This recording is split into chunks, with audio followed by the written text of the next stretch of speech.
बिहार में नई शिक्षक नियुक्ति नियमावली 2023 को लेकर विवाद गहराता जा रहा है।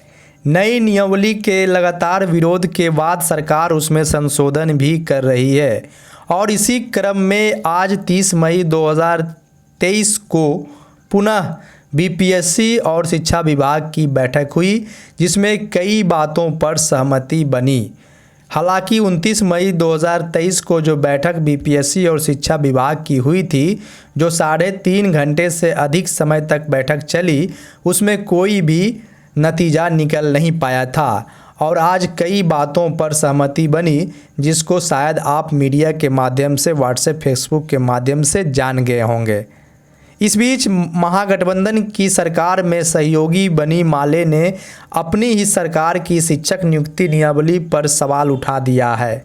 माले विधायक संदीप सौरभ ने कहा है कि महागठबंधन के साथ में 6 दल इस बात पर सहमत है कि सरकार ने शिक्षकों को राज्यकर्मी का दर्जा देने के लिए बीपीएससी से परीक्षा कराने का जो फैसला लिया है, उसे वापस ले।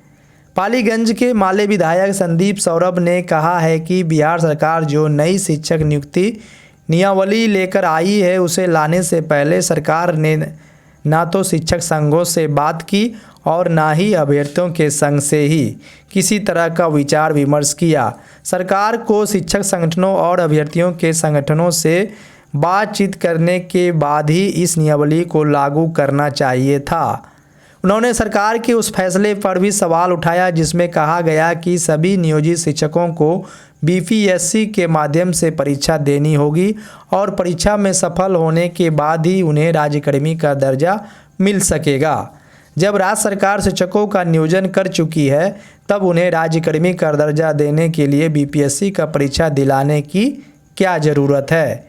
ये सब बकवास बातें हैं, इससे शिक्षा में किसी तरह का सुधार नहीं होने वाला है। संदीप सौरभ ने कहा कि जो शिक्षक बीपीएससी की परीक्षा में फेल कर जाएंगे और वही शिक्षक बच्चों को पढ़ाने जाएंगे, तो उसे शिक्षा के स्तर में क्या बदलाव आ जाएगा या आ पाएगा।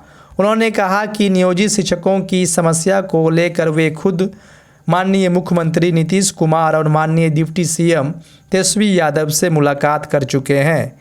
जिस वक्त बीपीएससी और शिक्षा विभाग की बैठक हो रही थी, उस वक्त महागठबंधन भी एक बैठक चल रही थी।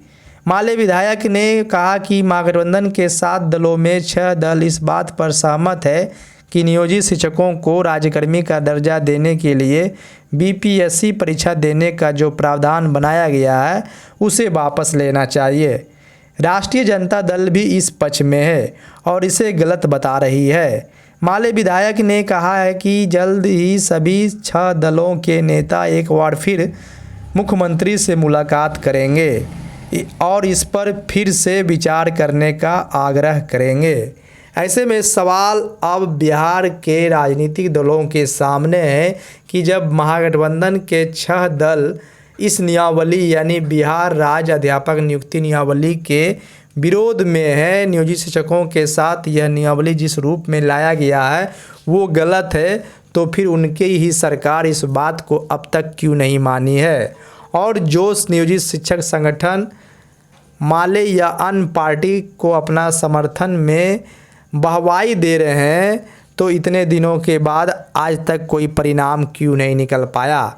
और आज ही बीपीएससी और शिक्षा विभाग ने बैठक कर स्पष्ट कर दिया है कि 31 मई 2023 से विज्ञापन जारी करने के बाद आवेदन ऑनलाइन लिए जाएंगे। 2 से 3 महीने में परीक्षा का रिजल्ट भी दे दिया जाएगा और सिलेबस भी बता दिया गया है पूरी तरह से। अब 150 अंक के जगह 120 अंक के 120 प्रश्न होंगे। निगेटिव मार्किंग का प्रावधान बरकरार है।